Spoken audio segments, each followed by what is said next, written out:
অস্ত্রোপচার চলার সময় ছাদের চাঙড় ভেঙে পড়ল রোগীর মাথায়, তাও আবার খোদ ওটির মধ্যে। চোখের অস্ত্রোপচার চলাকালীন ঘটনা কলকাতা মেডিকেল কলেজের রিজিওনাল ইনস্টিটিউট অফ অপথলমোলজিতে। ঘটনার পরেই বন্ধ করে দেওয়া হয়েছে ওটি। ছাদ ফেটে যাওয়ায় বৃষ্টির জলে ভাসছে ওটি। এ যেন বিনা মেঘে বজ্রপাত। হাসপাতালে অস্ত্রোপচারের সময় ভেঙে পড়ল ছাদের চাঙড়। ঘটনায় জখম 2 রোগী। খোদ মেডিকেল কলেজেই ঘটে গেল এই ঘটনা। শুধু ছাদের চাঙড় ভেঙে পড়া নয়, গত শনিবার থেকে ছাদ ফেটে অঝোরে বৃষ্টির জল পড়ছে আড়াইয়োর 4 তলায় ওটি কমপ্লেক্সের মধ্যে। গোটা ওটি জুড়ে জল থই থই। বাধ্য হয়ে শনিবার দুপুর থেকে ওটি বন্ধ করে দিয়েছে হাসপাতাল কর্তৃপক্ষ। বন্ধ সব রকমের চোখের অস্ত্রোপচার, পিছিয়ে দেওয়া হয়েছে সব ওটির ডেট। চরম দুর্ভোগে রোগীরা। কালকে হয়নি, আজকে হয়নি, বন্ধ। কি সমস্যা? কি সমস্যা? ছাদ উপরতে ফেটে পড়েছে, তো একটা লোকের মাথায় পড়েছে আর একটা লোকের পায়ে লেগেছিল।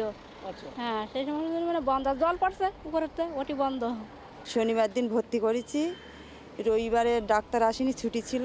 আজ ঈদের ছুটি বলে আজ আসেনি। রবিবার সকাল থেকে শুরু হয়েছে ছাদ মেরামতের কাজ। আপাতত পিচ গলিয়ে ঢালা হচ্ছে হাসপাতালের ছাদে, তারপর লাগানো হবে পিচ চট। কবে যে কাজ শেষ হবে জানা নেই হাসপাতাল কর্তৃপক্ষের। সব মিলিয়ে চরম দুরবস্থা হাসপাতালের অন্দরে।